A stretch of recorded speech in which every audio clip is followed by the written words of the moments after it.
కాంగ్రెస్ ప్రభుత్వం తీసుకొచ్చినటువంటి ఎల్ఆర్ఎస్ ఫ్రీగా అందించాలంటూ ఇటు బీఆర్ఎస్ పార్టీ ఇటు జీహెచ్ఎంసీ అదేవిధంగా హెచ్ఎండీ కార్యాలయాల వద్ద ధర్నాకు చూపిస్తున్నారు. దీంతో హైదరాబాద్ సంబంధించినటువంటి ఎమ్మెల్యేలు పాల్గొంటున్నారు. మనతో జూబ్లీహిల్స్ ఎమ్మెల్యే మాగంటి గోపీనాథ్ గారు.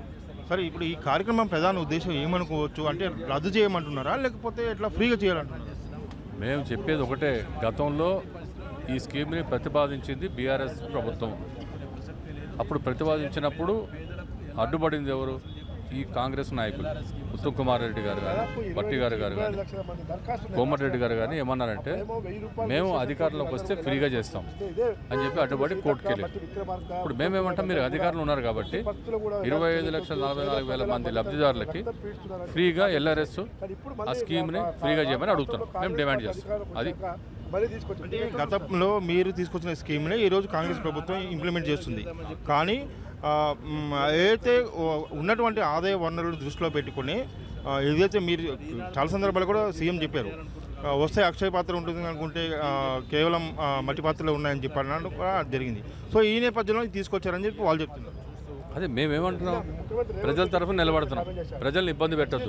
ప్రజలకు మీరు ఈ స్కీమ్ని ఇంప్లిమెంట్ చేయండి. మీరు ఈ డబ్బులు వసూలు చేయకుండా చేయండి. ఎందుకంటే ఇది వేల కోట్లతో సంబంధించిన ఇష్యూ. అది మేము డిమాండ్ చేస్తాం. ప్రజల తరఫున నిలబడి ప్రజల వాయిస్ మేము వినిపిస్తాం. రేవంత్ రెడ్డి ఒక కామెంట్ కూడా చేశారు, ఏదైతే పందికొక్కుల్లా తిని ఉన్నారు బీఆర్ఎస్ పార్టీ నేతలు అందరూ కూడా. కాబట్టి ఏంటంటే మీరు ఎక్కడైనా ధర్నా చేసుకోండి, నీళ్ళు తాగకుండా ఉండండి మొత్తం అంచుకొని నిన్న రేవంత్ రెడ్డి మీడియా చిట్చాట్లో చెప్పారు. దీని మీద మీరేమంటారు? ఒక సీఎం అయ్యండి అట్లా మాట్లాడకూడదు.